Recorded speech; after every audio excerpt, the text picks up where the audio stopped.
생각하건대 현재의 고난은 장차 우리에게 나타날 영광과 비교할 수 없도다. 피조물이 고대하는 바는 하나님의 아들들이 나타나는 것이니 피조물이 허무한데 굴복하는 것은 자기 뜻이 아니요 오직 굴복하게 하시는 이로 말미암음이라. 그 바라는 것은 피조물도 썩어짐의 종노릇한 데서 해방되어 하나님의 자녀들의 영광의 자유에 이르는 것이니라. 피조물이 다 이제까지 함께 탄식하며 함께 고통을 겪고 있는 것을 우리가 아느니라. 그뿐 아니라 또한 우리 곧 성령의 처음 익은 열매를 받은 우리까지도 속으로 탄식하여 양자될 것 곧 우리 몸의 속량을 기다리느니라. 우리가 소망으로 구원을 얻었음에 보이는 소망이 아니니 보는 것을 누가 바라리요. 만일 우리가 보지 못하는 것을 바라면 참음으로 기다릴지니라. 이와 같이 성령도 우리의 연약함을 도우시나니 우리는 마땅히 기도할 바를 알지 못하나 오직 성령이 말할 수 없는 탄식으로 우리를 위하여 친히 간구하시느니라. 마음을 살피시는 이가 성령의 생각을 아시나니 이는 성령이 하나님의 뜻대로 성도를 위하여 간구하심이니라. 우리가 알거니와 하나님을 사랑하는 자 곧 그의 뜻대로 부르심을 입은 자들에게는 모든 것이 합력하여 선을 이루느니라. 하나님이 미리 아신 자들을 또한 그 아들의 형상을 본받게 하기 위하여 미리 정하셨으니 이는 그로 많은 형제 중에서 맏아들이 되게 하려 하심이니라. 또 미리 정하신 그들을 또한 부르시고 부르신 그들을 또한 의롭다 하시고 의롭다 하신 그들을 또한 영화롭게 하셨느니라. 아멘. 우리는 지난주에 우리의 구원이 확실하다라는 사실을 나누었습니다. 하나님의 사랑이 너무나도 크시기 때문에 부모와 같은 그 사랑 때문에 늘 부족하고 죄를 짓는 우리마저도 사랑하셨던 그 사랑에 대해서 나누었습니다. 오늘 말씀을 보면은 29절과 30절 말씀을 같이 한번 읽어보겠습니다. 시작. 하나님이 미리 아신 자들을 또한 그 아들의 형상을 본받게 하기 위하여 미리 정하셨으니 이는 그로 많은 형제 중에서 맏아들이 되게 하려 하심이니라. 또 미리 정하신 그들을 또한 부르시고 부르신 그들을 또한 의롭다 하시고 의롭다 하신 그들을 또한 영화롭게 하셨느니라. 아멘. 하나님께서 우리를 미리 아셨대요. 우리가 태어나기도 전에 하나님께서 우리를 지으시기도 전부터 하나님께서 여러분들을 미리 아셨대요. 그리고 여러분들을 구원할 자로 정하셨다 말씀하고 있습니다. 그리고 여러분들을 구원받는 자로 부르셨고 또 여러분이 영화롭게 될 것이다. 우리는 아직 영광의 단계까지 이르지 않았습니다. 구원을 받았지만 나중에 마지막 날이 되면 우리의 구원이 완성이 될 거예요. 우리의 연약함이 모두 다 사라집니다. 하나님께서 창조하셨던 그 아름다운 상태, 사실 그 상태를 넘어가는 극상의 상태로 우리는 이렇게 되니까 그걸 영화롭게 된다고 표현을 하는데, 이런 하나님께서 우리가 태어나기 전부터도 우리를 알고 계셨고 우리를 정하셨고 우리를 부르셨고 우리가 영화롭게 되는 이 모든 것들을 하나님께서 하고 계시다는 거예요. 우리가 방금 읽었던 그 말씀에는 여러 가지 동사가 나오죠. 미리 아셨다, 미리 정하셨다, 많은 동사들이 나오잖아요. 근데 그 모든 동사들의 주어가 누구입니까? 하나님인 거예요. 그러니까 우리가 구원받고 구원이 완성되기까지 이 모든 단계를 하나님께서 다 이루어 가신 거예요. 그렇기 때문에 이 구원이라는 것은 전적으로 하나님의 은혜입니다. 하나님께서는 왜 그분의 백성들을 사랑하시는가? 하나님께서 그의 백성들을 사랑하시는 그 자체의 이유가 있다라고 제가 지난주에 말씀을 드렸습니다. 또 오늘 본문에서는 또 하나의 이유를 얘기를 하고 있어요. 29절 말씀을 보시면 하나님이 미리 아신 자들을 또한 그 아들의 형상을 본받게 하기 위하여 미리 정하셨다 그랬습니다. 하나님께서 여러분을 구원받을 자로 정하시되 거기에는 목적이 있었다는 거예요. 그 목적이 뭐냐면 그 아들의 형상을 본받게 하기 위하여 라고 되어 있습니다. 우리가요,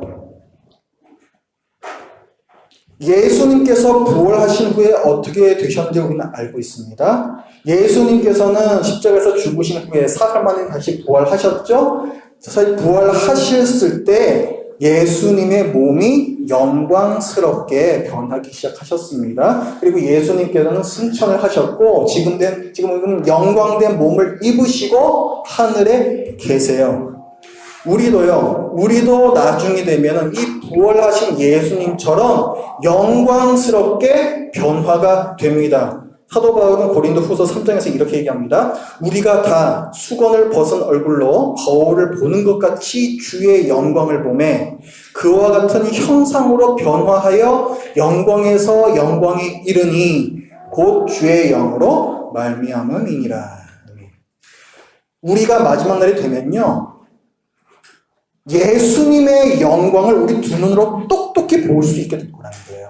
여러분이 지금 저를 보고 계시잖아요. 마치 그런 것처럼 예수님을 똑똑히 볼 수 있게 될 거라는 거예요. 우리는 지금 예수님을 볼 수 있어요?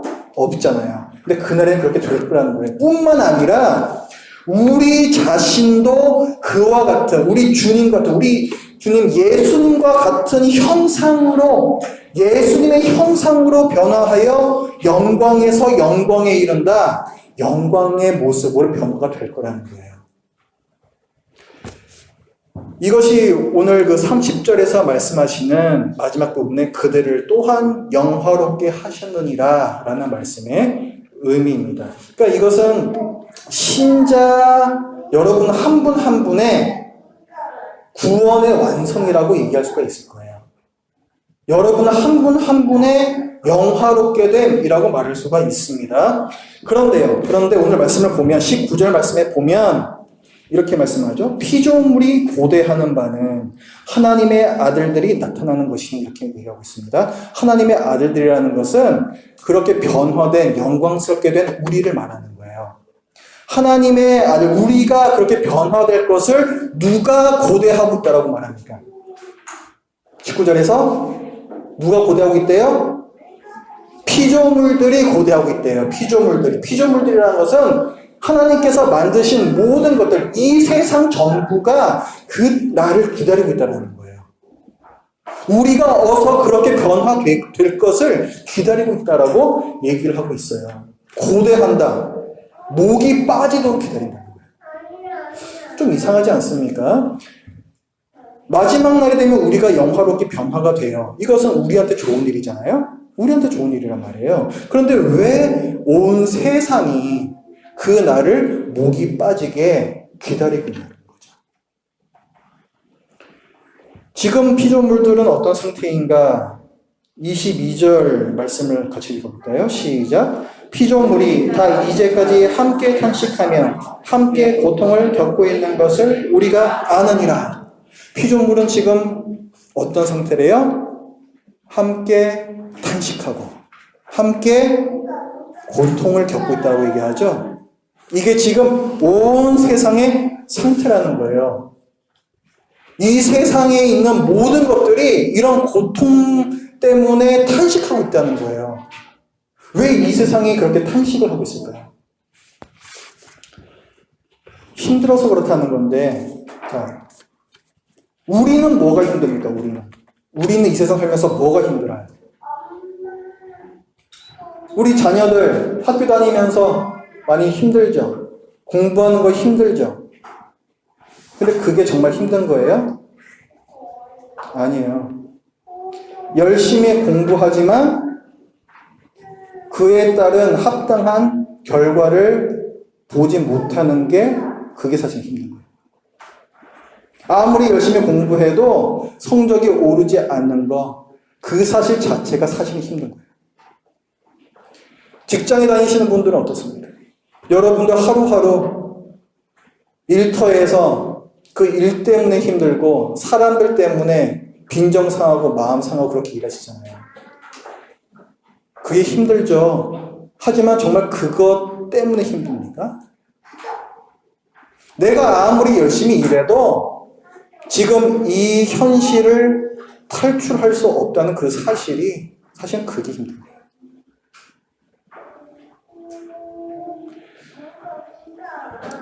지금 정부가 부동산 투기 잡으려고 엄청나게 노력을 하고 있죠. 그럼에도 불구하고 왜 많은 사람들이 끊임없이 부동산을 투기하는데 열을 올릴까요?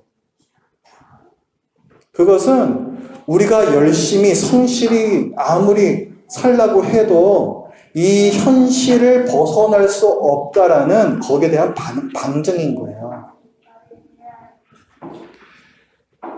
우리는 아무리 땀 흘려서 일해도 그만한 결과를 얻지 못하는 세상에서 살고 있습니다. 그러니까 우리가 뭐가 힘든 거예요? 하루하루 애쓰면서 사는 것도 힘들지만 우리가 아무리 요즘 흔히 얘기하는 노력을 해도 거기에 따른 열매를 얻지 못한다는 그 사실, 그것 때문에 정말 힘든 거예요. 그래서 우리가 이렇게 살다 보면은 이렇게 힘들게 사는 게 무슨 소용이 있나 싶고 헛된 노력인 것 같고 내가 엉뚱한 수고를 하는 것 같고 그런 생각이 자꾸만 들어요. 이 세상에 있는 다른 피조물들도 그것이 고통스럽다는 거예요. 그래서 지금 탄식을 하고 있다는 거예요. 20절, 21절에서 말하고 있죠. 피조물이 허무함에 굴복하고 썩어짐의 종로를 하고 있다. 내가 아무리 노력을 해도 소용없다는 것을 느낀다는 거예요. 이거 허무하다는 거예요.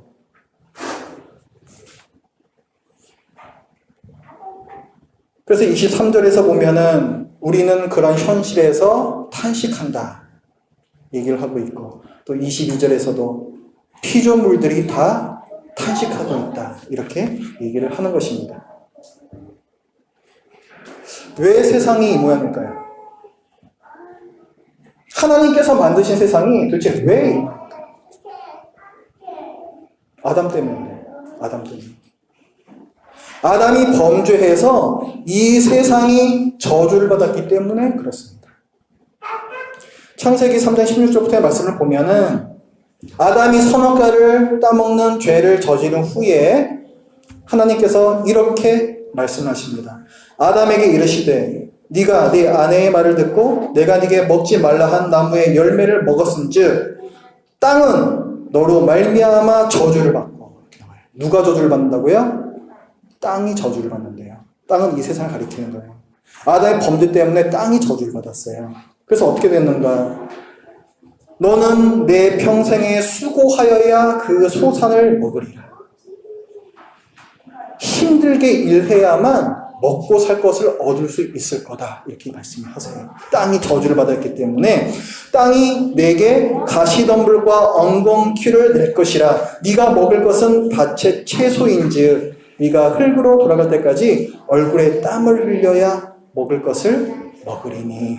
여러분이 먹는 건 뭐예요? 밭에서 나는 채소란 말이에요. 그런데 우리가 열심히 그 밭을 갈고 물을 주고 열심히 가꾸어도 거기서 채소만 나는 게 아니죠? 뭐가 난다는 거예요? 잡초들이 난다는 거예요. 엉겅퀴 가시덤불. 여러분들이 아무리 열심히 공부를 해도 여러분들이 아무리 열심히 일을 해도 거기는 항상 잡초가 납니다.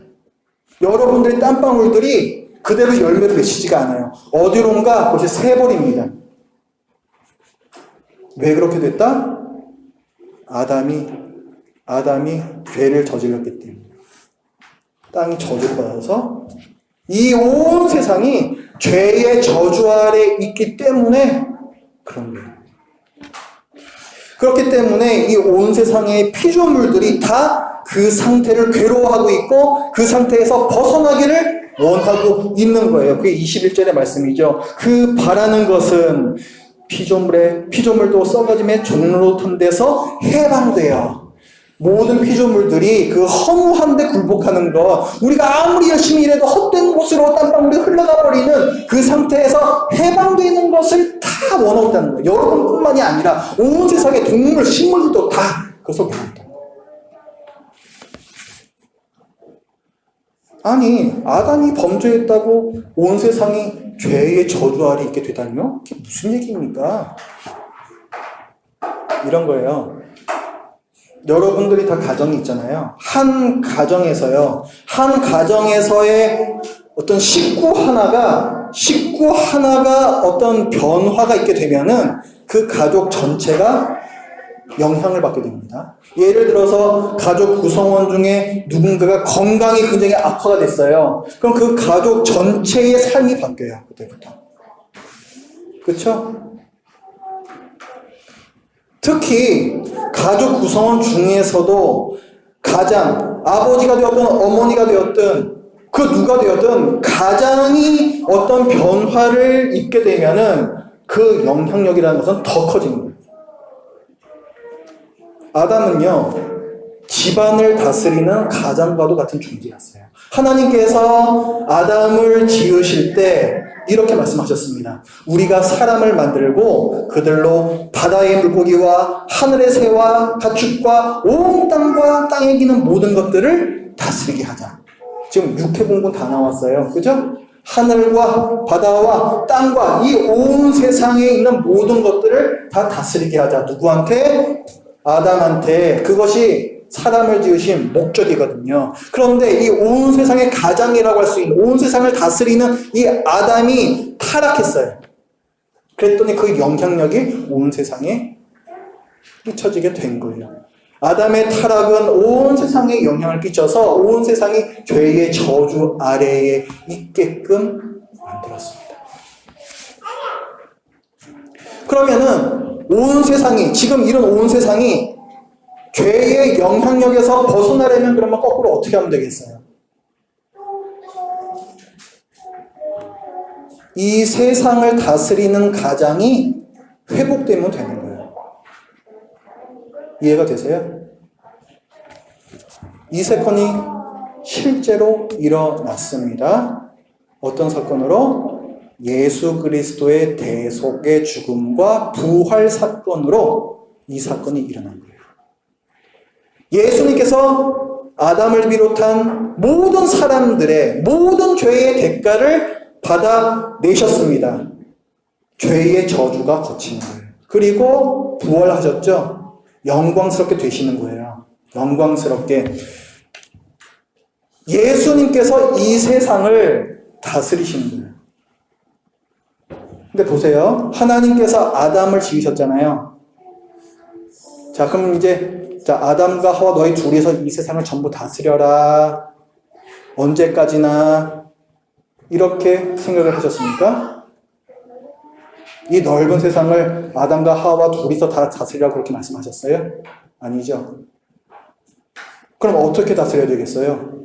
사람이 이 땅을 다스리도록 창조를 하셨는데 이 넓은 세상을 다 다스리려면 어떻게 하면 되겠어요? 생육하고 번식하면 되는 거예요.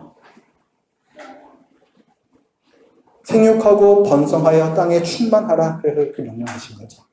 아담의 후예들이 다 같이 아담과 함께 이 세상에, 온 세상의 가장이 되는 거예요. 그게 원래 하나님의 계획이셨던 거예요. 그런데 지금 아담이 죄를 저지르면서 아담과 그 후손의 우리들까지도 그 역할을 수행하지 못하고 있는 거죠. 거꾸로 그럼 어떻게 됐습니까? 예수님께서 이 상태를 회복을 하셨죠? 그러면은 이제 예수님을 믿는 하나님의 백성들은 예수님과 함께 이 세상을 다스리는 자들이 되는 거예요. 그렇기 때문에 신자들도 영광스럽게, 영화롭게 변하는 것입니다. 29절 말씀에서는 그걸 얘기를 하고 있어요. 하나님이 미리 아신 자들을 또한 그 아들의 형상을 본받게 하기 위하여 미리 정하셨으니, 그 다음에 뭐라 말하냐면, 이는 그로 예수 그리스도를 말해요. 많은 형제 중에서 맏아들이 되게 하려 하심이니라 말씀하고 있죠. 예수님이 맏아들이시면은 우리는 예수님의 뭐가 되는 거예요? 형제들이 되는 거예요. 그래서 아까 19절 말씀에서 보면은 하나님의 아들들이라는 표현이 나오는 거죠. 우리에겐 사명이 있다는 것을 얘기를 하고 있습니다. 우리는 지금은 그것을 제대로 하지 못하고 있어요. 왜냐하면 아직 이 하나님 나라가 완성되지 않았기 때문에. 하지만 하나님의 나라가 완성되는, 예수님께서 이 세상에 오시는 이 세상의 마지막 날이 되면요, 신자들이, 여러분들이 예수님과 함께 이 세상을 하나님의 뜻대로 다스리게 됩니다. 죄의 영향력이 거쳐진 그때에는 지금처럼 피조물이 허무한데 굴복하고 썩어짐의 종노릇하는 그런 일은 없어요. 지금처럼 땀을 흘렸는데 엉겅퀴와 가시덤불이 땅에서 솟아나는 그런 일은 일어나지 않습니다. 여러분들이 노력한 만큼, 아니 그 노력을 넘어서는 만큼의 열매를 우리가 거두게 돼요. 그런 곳이라면 여러분 정말 일할 만나지 않겠습니까? 여러분 정말 공부할 만나지 않겠어요? 천국에 가서 노는 거 아니에요. 우린 천국에 가서도 공부하고 일할 겁니다. 그런데 지금하고는 그 결과가 전혀 다른 거예요. 아무것도 하지 않는다고 행복한 게 아니에요. 내가 일하면서 보람을 느끼고 공부하면서 보람을 느낄 때 행복을 가지는 거죠. 우리는 그 하나님의 나라를 기다리고 있는 거예요. 기다려지죠? 그런 천국이. 모든 피조물들이 왜 하나님의 아들들이 나타나서 이 세상을 하나님의 뜻대로 다스리게 될 그날을 기다리는지 이해가 되죠. 바울은 이것을 이렇게도 얘기해요. 29절 다시 보시면요. 하나님이 미리 아신 자들을 또한 그 아들의 형상을 본받게 하기 위하여. 자, 하나님께서 그의 백성을 구원하시는 목적이 뭐다? 예수님의 형상을 본받게 하기 위하여다라고 말씀하고 있잖아요. 예수님의 형상이라는 것은 다른 말로 하면 하나님의 형상이라고도 말할 수가 있어요. 삼위일체 하나님이시기 때문에. 그러니까 우리가 예수님의 형상을 본받게 된다는 것은 하나님의 형상을 본받게 되는 거예요. 하나님의 형상을 본받는다. 이런 표현이 어디도 나왔었습니까? 창세기에서 나왔었어요. 6장에서. 아담을 지으실 때 우리가 우리의 형상대로 사람을 만들자라고 말씀하셨죠. 우리의 형상대로 하나님의 형상을 따서 하나님의 형상을 본받아서 똑같은 말이에요. 하나님의 형상에는 여러 가지가 있죠. 지혜로움, 의로움, 거룩함, 또 하나님과의 친밀한 사랑의 교제, 그리고 하나님의 통치, 이런 모든 것들을 우리 안에 다 새겨주셨어요. 그런데 아담이 죄를 지음으로 인해서 이런 것들을 모두 다 잃어버리거나 왜곡이 되어버렸습니다. 따라서 하나님께서 이제 신자들로 하여금 하나님의 형상, 지금 그 아들의 형상이라고 표현했지만 하나님의 형상을 본받게 하시다는 것은 신자가 잃어버렸던 그 죄의 영향력 때문에 잃어버렸던 그 형상을 다시 회복하는 걸 얘기를 하는 거예요. 우리는 다시금 지혜롭고 의롭고 거룩하게 될 것입니다. 또한 하나님과의 친밀한 사랑의 교제 속에서 하나님의 뜻대로 이 세상을 다스리게 될 것이에요. 우리가 마지막 날이 되면은 이 세상을 다스리게 된다. 누구와 함께? 우리의 맏형 되시는 누구? 예수님과 함께 그 일을 하게 될 거예요. 그래서 예수님께서는 사도 요한을 통해서 이렇게 말씀해 주셨습니다. 이기는 그에게는 내가 내 보좌에 함께 앉게 하여 주기를 내가 이기고 아버지 보좌에 함께 앉은 것과 같이 하리라. 이기는 그에게는, 이 세상의 고난과 핍박을 이기는 그에게는 내가 내 보좌에 함께 앉게 하여 주리라. 예수님께서는 지금 하나님과 함께 보좌에 앉아 계십니다. 보좌는 왕좌를 뜻해요. 왕좌에 앉아 계시다는 것은 왕의 자리, 다스리는 자리에 앉아 계시다는 걸 얘기하는 거예요. 예수님께서는 지금 이 세상을 다스리고 계시는데 이기는 자에게는, 이 세상의 고난과 어려움을 이기고 끝까지 예수 그리스도께 충성하는 자에게는 그 보좌에 함께 앉게 해주시겠다. 이 세상을 같이 다스릴 수 있는 그 특권을 주시겠다. 이렇게 친히 약속을 해주셨습니다. 그러니까요, 하나님께서 우리를 구원하시는 목적은 결국 뭐예요? 우리로 뭘 하게 하기 위해서? 이 세상을 다스리도록 하시기 위해서입니다. 이것이 우리가 29절, 30절 같이 읽었던 그 말씀 있잖아요. 하나님께서 미리 아시고, 미리 정하시고, 부르시고, 의롭다 하시고, 영화롭게 하시고, 이 모든 일을 하나님께서 친히 하시는 이유입니다. 그러니까 여러분들이 이런 말씀을 보시면서, 이거는 하나님께서 나의 구원을 확실하게 이루어주신다는 거구나. 단순히 개인적인 신앙의 입장에서 이 말씀을 보시면 안 되는 거예요. 우리는 너무나도 그러기가 쉬워요. 개인적인 신앙, 내가 성경 열심히 읽고, 내가 기도 열심히 하고, 내가 교회 열심히 다니면서 내가 경건하게 살면 되는 거지. 그럼 하나님께서 기뻐하시는 거지. 그런 개인 경건의 뒤에 숨지 마십시오. 그거는 반쪽이에요, 반쪽. 하나님께서는 여러분을 부르신 이유가 있습니다. 이 세상을 하나님의 뜻대로 다스리도록 하시는 것. 이 세상 전체의 구원에도 관심이 있으신 거예요. 하나님께서는. 그 중에 일부로서 여러분을 구원하신 거죠. 하나님께서는 이 창조 세계 전체를 포기하지 않으셨습니다. 여러분만 포기하시지 않는다. 하나님께서는 새 창조를 시작하셨어요.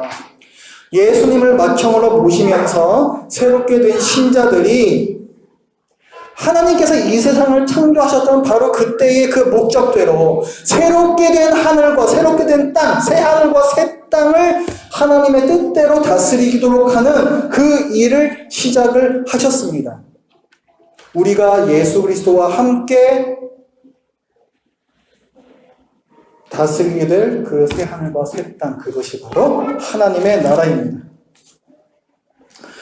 선지자들과 사도들도 이 하나님의 나라를 계속해서 예언해 왔어요. 다니엘은 이렇게 얘기합니다. 나라와 권세와 온 천하 나라들의 위세가 지극히 높으신 이의 거룩한 백성에게 붙임 바 되리니. 자, 나라와 권세와 온 천하 나라들의 위세가 거룩한 백성에게 붙이게 됩니다. 왕이 누리게 될 것을, 우리가 누리게 될 것을 얘기를 하고 있습니다. 바울 사도는 또 고린도전서에서 이렇게 얘기합니다. 성도가 세상을 판단할 것을 너희가 알지 못하느냐? 판단한다라는 것은 재판장의 역할이기도 하면서 고대 시대에는 왕의 역할이었습니다. 그러니까 왕의 역할을 성도들이 수행하게 될 것을 얘기를 하고 있는 거죠. 요한 사도는 또 계시록 22장에서 이렇게 얘기합니다. 그들이, 성도들이 세세토록 왕노릇 하리로다.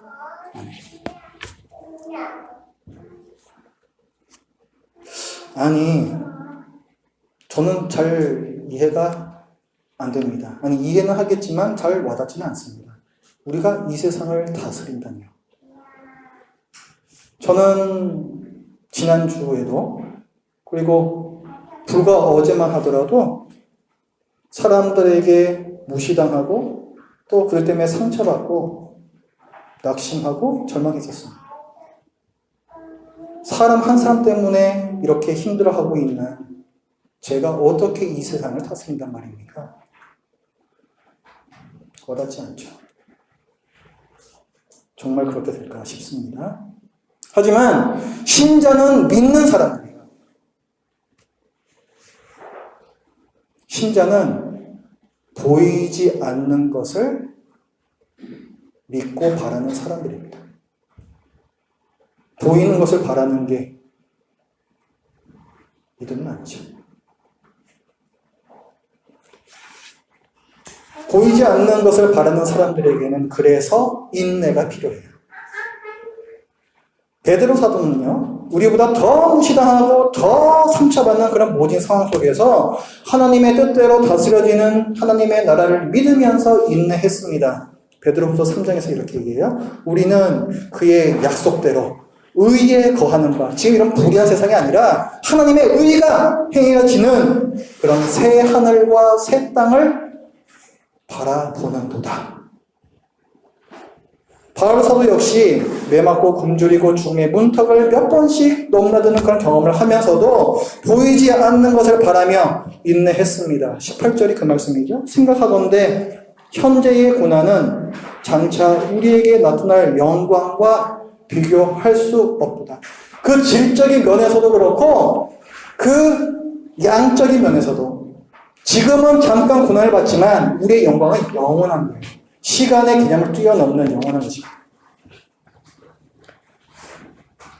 고작 80년, 우리가 사는 고작 80년의 고난이 버거울 만큼 우리는 연약합니다. 그러나 연약한 우리가 이 버거운 고난을 거뜬히 통과해서 영광에 이를 것이 확실한 이유는 우리를 부르신 하나님께서 이 세상보다 크고 강하시기 때문이라고 사도 바울은 힘줘서 얘기를 하고 있어요. 교부 어거스틴도 이렇게 얘기했습니다. 인간은 하나님의 선하심을 악용하지만 하나님은 인간의 악도 선용하신다. 기가 막힌 얘기죠.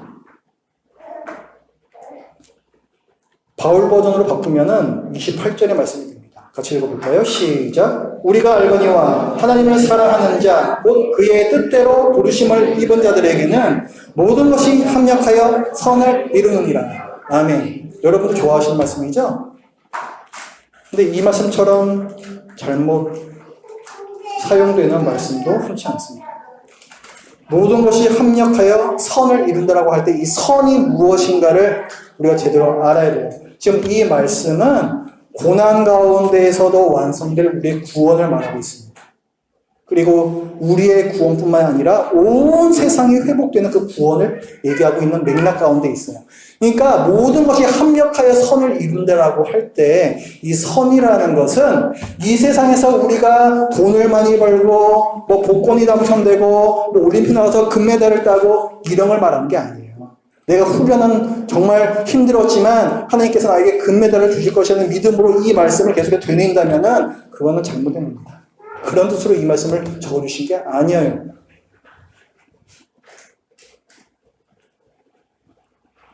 하나님의 뜻, 이것이 선이죠. 하나님께서 이 세상을 창조하신 그 목적, 그것이 반드시 이루어진다는 말씀입니다. 하나님의 사랑과 능력이 우리를 붙들어서 고난의 광야까지도 성용하시어서 우리를 가나안 땅에 이르도록 하신다. 이것이 이 말씀의 의미입니다. 이 세상을 창조하신 그 목적이 이루어진 그날에는 우리가 뭘 보게 될까요? 사도 요한은 계시록 21장에서 이렇게 얘기했습니다. 그 마지막 날에 대한 환상을 보는 거예요. 내가 들으니 보좌에서 큰 음성이 나서 이르되 보라, 하나님의 장막이 사람들과 함께 있음에 하나님이 그들과 함께 계시리니 그들은 하나님의 백성이 되고 하나님은 친히 그들과 함께 계시리라. 또 사도 요한은 이렇게 얘기해요. 예루살렘, 하늘에서 내려오는 새 예루살렘 성을, 그 환상을 얘기하거든요. 근데 그 성에 들어가 봤더니 성전이 없었더라, 이렇게 얘기를 해요. 예루살렘 성이라는 것은 새 하늘과 새 땅, 이 회복된 온 세상을 의미를 하는 겁니다. 그런데 그 안에 성전이 없대요. 하나님의 장막이 사람들과 함께 있대요. 무슨 말씀이에요? 여러분들이 그때에는 어디를 가든지 하나님의 성전 안에 있다라는 뜻이 됩니다. 무슨 뜻이에요? 여러분이 어디를 가든지 또한 언제든지 하나님의 사랑하심과 긍휼하심과 자비와 의로움과 이런 모든 것들을 생생하게 경험할 수 있게 될 거라는 거예요. 여러분들 지금은 그런 걸 생생하게 경험 못하죠? 지금 마치 여러분 가족이 여러분들에게 뭔가를 베풀었던 것처럼 생생한 경험을 그때에는 하게 될 겁니다. 온 세상에서. 그래서 사도 요한은 아까 그 말씀에서 보라, 하나님의 장막이 사람들과 함께 있음에 보라, 이렇게 보라. 보라. 이 단어는 일종의 감탄사예요, 감탄사. 요즘식으로 바꾸자면은, 우와, 이런 거. 우와, 이런 거예요. 그날의 환상을 봤더니 입에서, 우와.